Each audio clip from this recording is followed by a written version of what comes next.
जो है ये बहुत बड़ा हथियार होता है। हमारा देश इतना पीछे इसलिए चला गया, हमारा समाज का इसलिए सत्यानाश हो गया क्योंकि हमारे समाज के पास वास्तविक जानकारी ही नहीं है।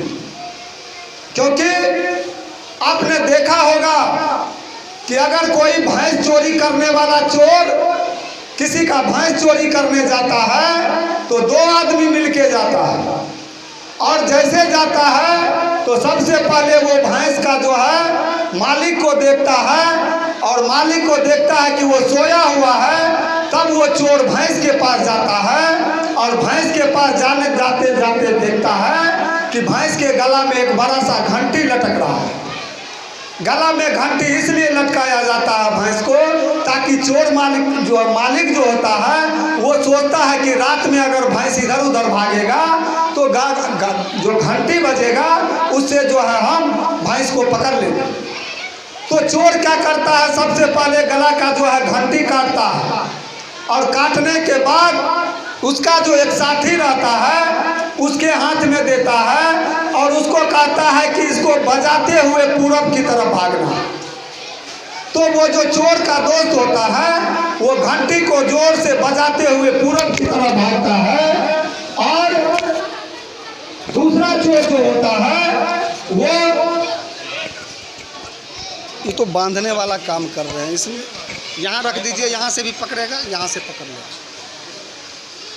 तो दूसरा चोर जो होता है वो भैंस का पगहा पकड़ता है और पश्चिम की तरफ भागता है।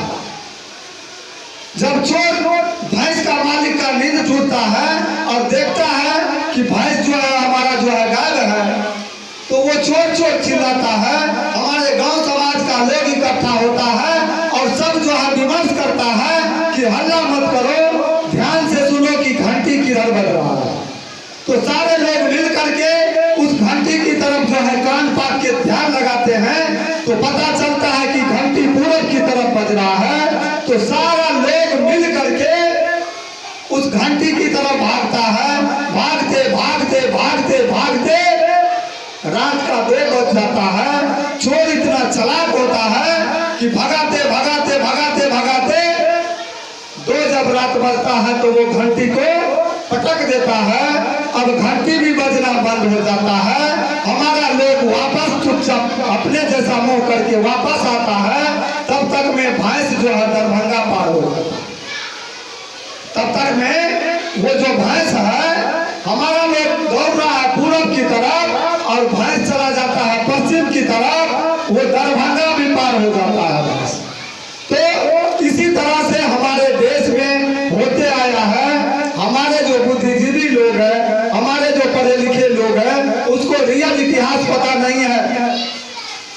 इस देश में हमारे समाज को आजाद करने के लिए हमारे लाखों महापुरुष अपनी प्राण दे दिए, हजार लाखों लोग अपनी जान की बाजी लगा दिए, फांसी पे लटक गए।